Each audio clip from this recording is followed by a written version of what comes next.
This is my abandoned barn find E30 project. And this is the engine that's going in it.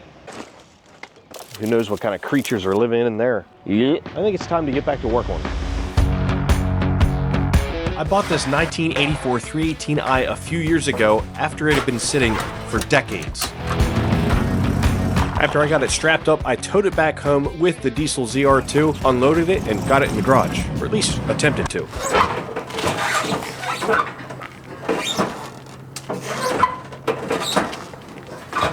Great.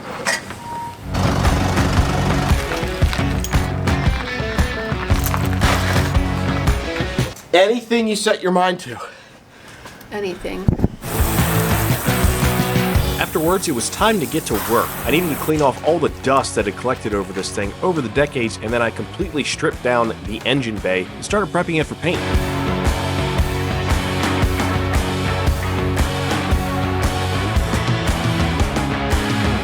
Now the goal was a smooth and wire-tucked engine bay, but nothing crazy or show-worthy. I just wanted it to look really nice. So I filled all the holes with weld, got everything grinded down, bondoed up, primered it, and here we are, 2 years later.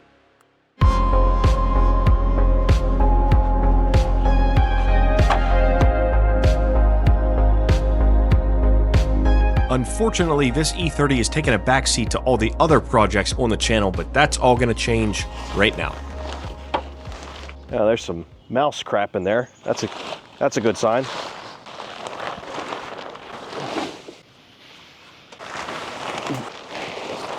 Thankfully, it does seem to be in the same shape I left it in.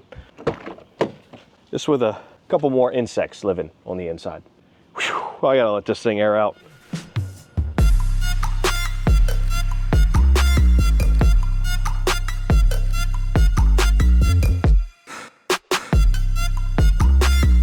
This is the cleanest example of an OEM E30 I've ever seen in my entire life. The interior is nearly flawless. The exterior is in excellent condition. There's no rust anywhere, even though the car hasn't been inspected since 2000. Now, about that missing drivetrain. Hold that thought.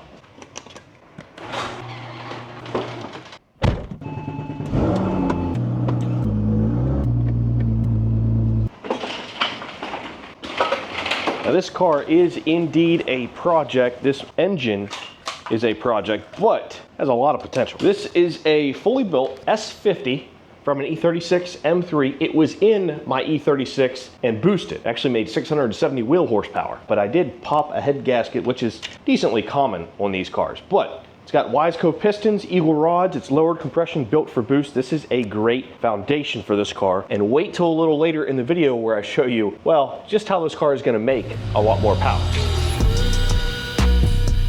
This engine was built to handle 1,000 horsepower, and it handled all 670 wheel horsepower that it made until the head gasket popped. Now why it popped, I'm not sure, but it was probably a tuning issue. I never had the car dyno tuned, it was always remote tuned. That could have been it, and it had a monstrous turbo on it as well.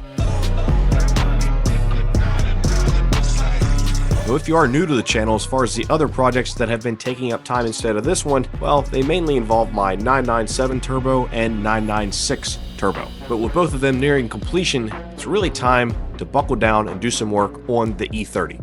I've been stockpiling parts for this car for years, actually, and one of the first things is this FAC Motorsport cut ring head gasket. So I need to get this engine all assembled, and I think I have everything to do that, including a completely and totally refurbished head.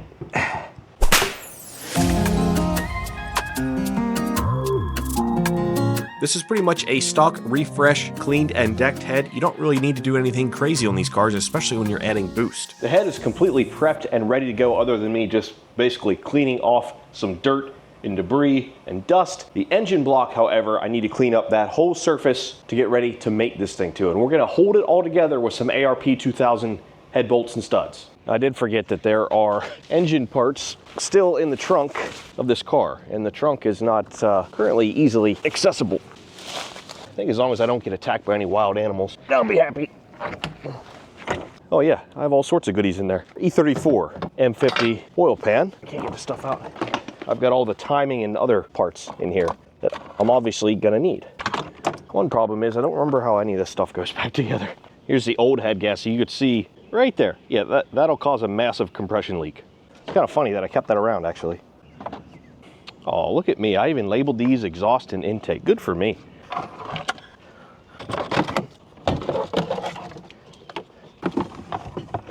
Cams. I think that's everything. As you can see, there's a lot of parts, a lot more than I remember actually. Kind of makes this task a little daunting, but with the help of you guys and the help of the internet, I think I can get it back together. And with the help of my actual professional mechanic friends. Here lies the entire top end for any M50 based engine. And all these parts look pretty great. Now the bottom end, on the other hand, well, from sitting around for years and years and years, it's got a lot of corrosion buildup, so I've got to get that cleaned off before I can use the VAC Motorsports cut ring head gasket, seal it all together.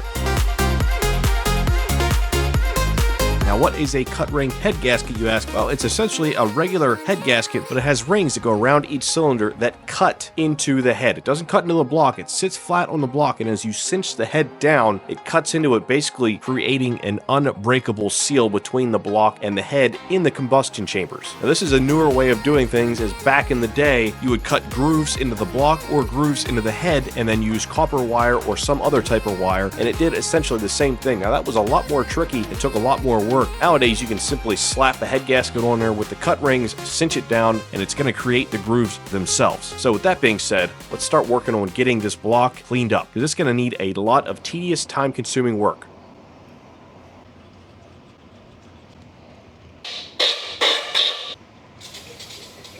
This is my first time doing a head gasket job. From what I read on the internet, it seems like a combination of razor blades, brake parts cleaner, WD-40, and these roll lock discs are the way to go. So I'm using a combination of all three.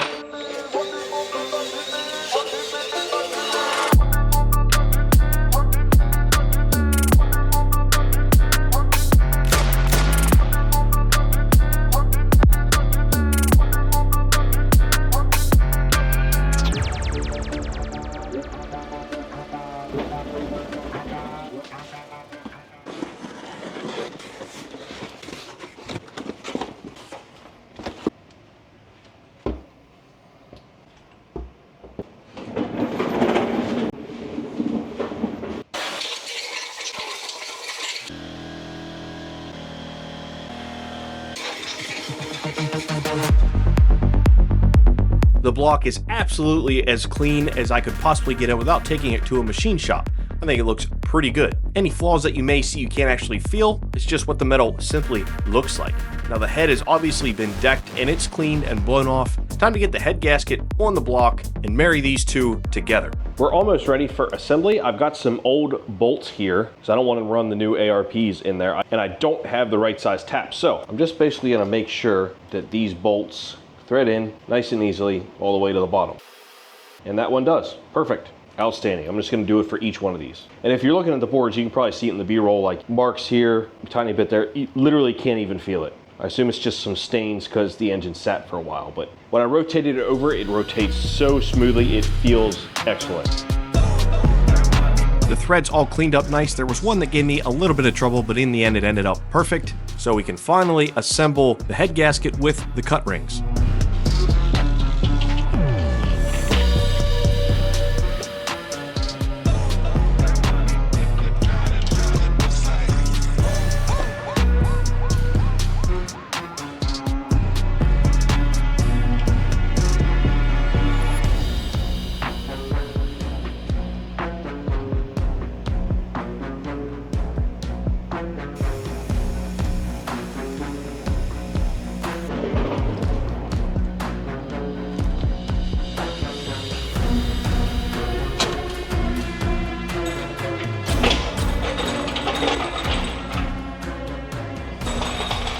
And something a bunch of you so generously pointed out from the S65 BMW engine removal video, I don't have to pump my jack up the whole way by hand. I can loosen it, raise it, and then retighten it. So I'm gonna try that now. Better work.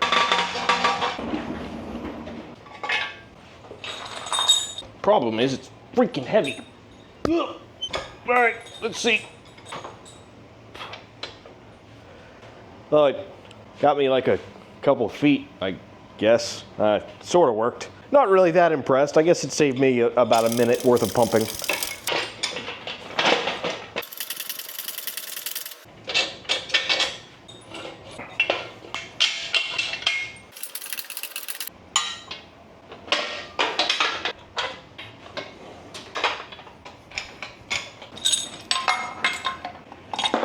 This head is not heavy at all, so if you're wondering why I'm doing this, it's so I can feed it on there correctly without disturbing the cut rings, and so I can pull the timing chain up through this hole.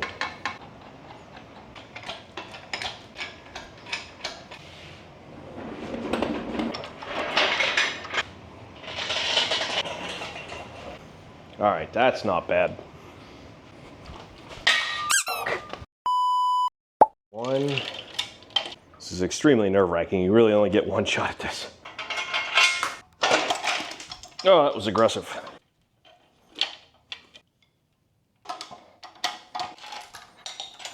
All right, timing chain is now being held. Cut rings, they all look good. Yeah, I should throw a stud in here. It's gonna make this better. This is just gonna help everything slide into place, I think.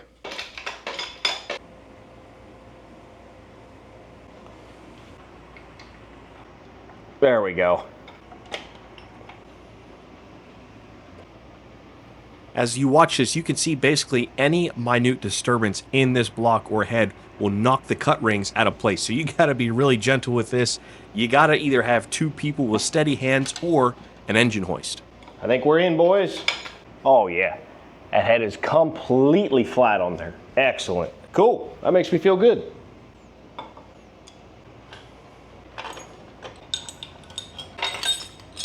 Time to start dropping in some freshly lubricated ARP 2000 head studs.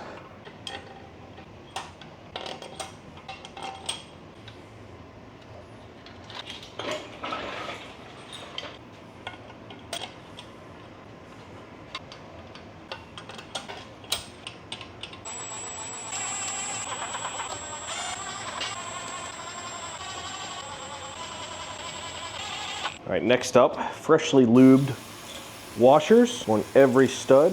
And finally, all the nuts, also with the assembly lube on them. All right, that's every nut on. Now my hands are covered in lube. I'm gonna very easily just snug all of these up because I don't want the head to move while it's sitting here.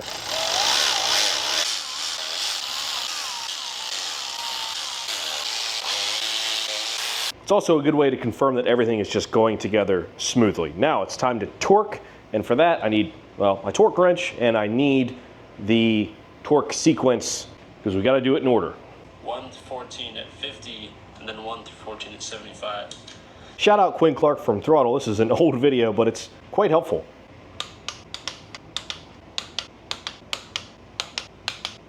All right, that's everything at 25 foot-pounds. Now it's the same thing, only 50 foot-pounds this time.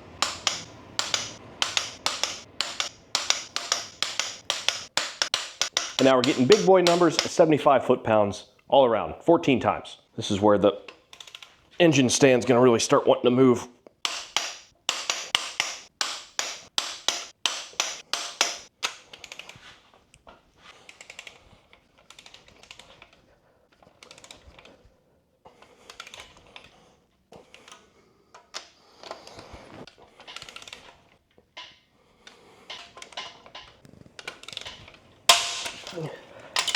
Oh no.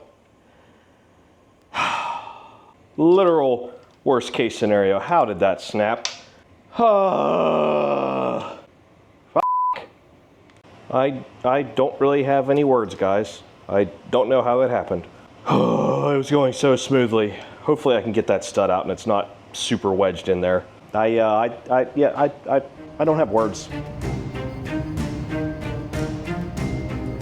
The head is on the block, but not how I wanted it. This was extremely frustrating, and I wasn't sure where to go from here. If this stud is truly stuck in here, I'm gonna have to remove the whole head, get it redecked. It probably can't even be decked again because the cut rings are in fact already digging into the head. You simply can't reuse it afterwards, so I'd have to start this job all over again, find a new head, find a machine shop, a complete nightmare.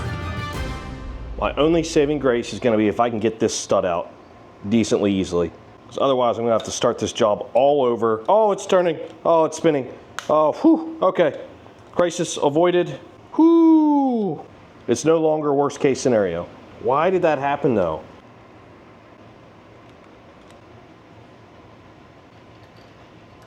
Okay.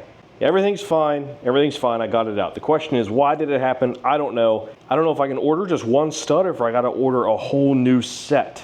I mean, it had a major damper in my mood. I feel much better now that I got this out without ruining this entire job that I just did. But I'm going to order a new one of these.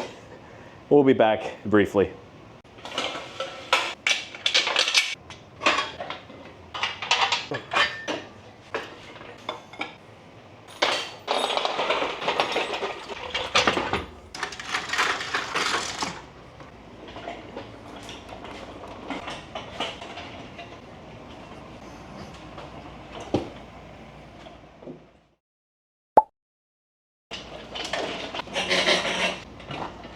So I made the decision to just get all new ARP 2000 studs and nuts and just basically redo the whole thing.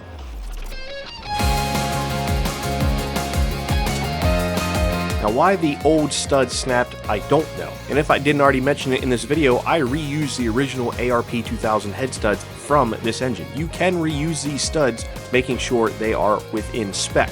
Now these head studs did check out, however that one snapped and I just feel more confident replacing all of them. I got new studs, new nuts, new washers, new lube. Let's try this again.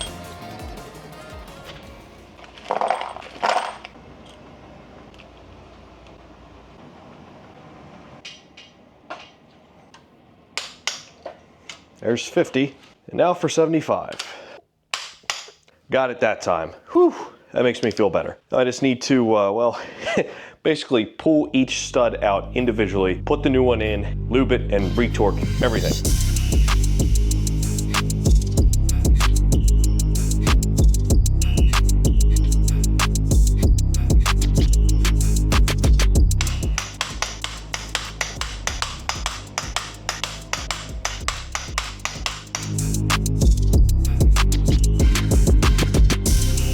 That, my friends, are 14 torqued head studs, with none of them snapping this time. And they're all brand new.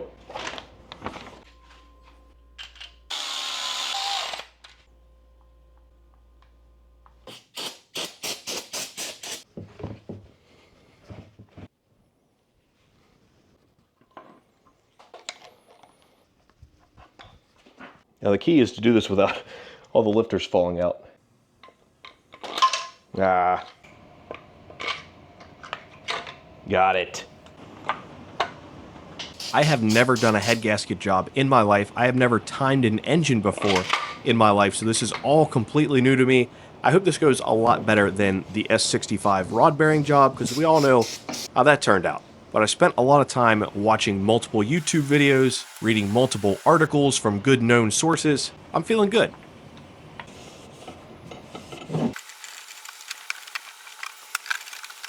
If you uninstall or install these cams incorrectly, they will snap in half. It is not uncommon at all for that to happen. So you gotta be careful when tightening these things down or even loosening them. Luckily so far, it's been pretty flawless, other than the broken, snapped off stud, of course.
Really, the last major part of this head gasket job and timing procedure is reinstalling the Vanos unit. Once that's on, I can spin the motor over, make sure it feels good, put the intake on the valve cover, etc. And this thing's pretty much wrapped up and ready to go in the E30 and make some juice. Of course, I still got to show you how it's going to make some juice.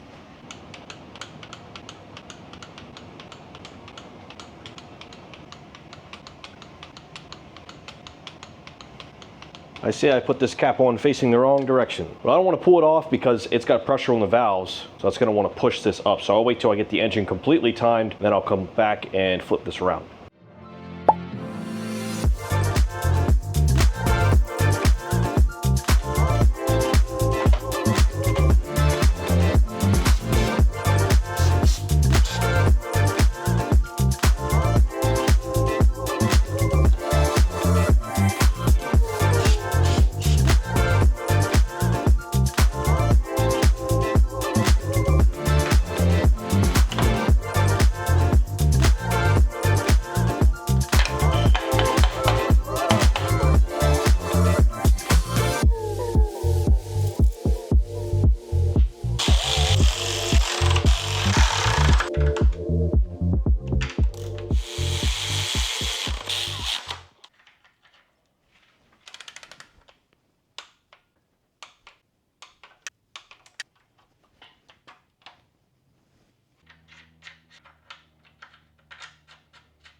And there it is, guys, my first ever head gasket job. Now, will it work? Well, that's a question for another day. That is a completed head gasket job. It's completely timed. Now I just need to spin it over and make sure everything feels and looks good. Moment of truth.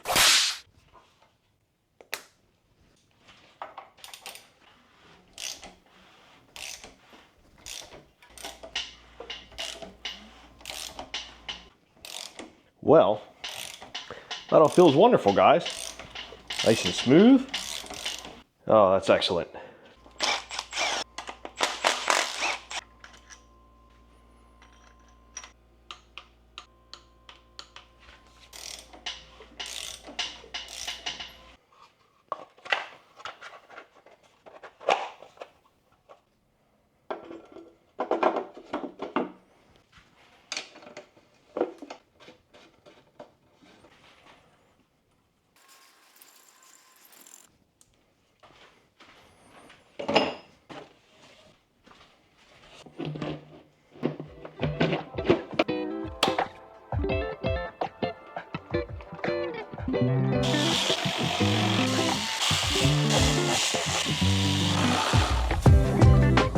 Am I missing a couple things? The thermostat, the valve cover gasket, the exhaust manifold, a couple things like that, but generally this job is done and I'm super pleased with it. And that is a completely built and put together S50 that I really just don't have room for in this garage. What about the power adders, you ask? Well, some of you may have noticed these parts in the background of some of my other videos because they've been in my office for months, probably over a year actually. This is it here, a big old Garrett GT35 1050 and a very, very nice stainless steel V-band manifold. I'll be installing these in a later video. These will definitely give this car a lot of power. Cool sounds too.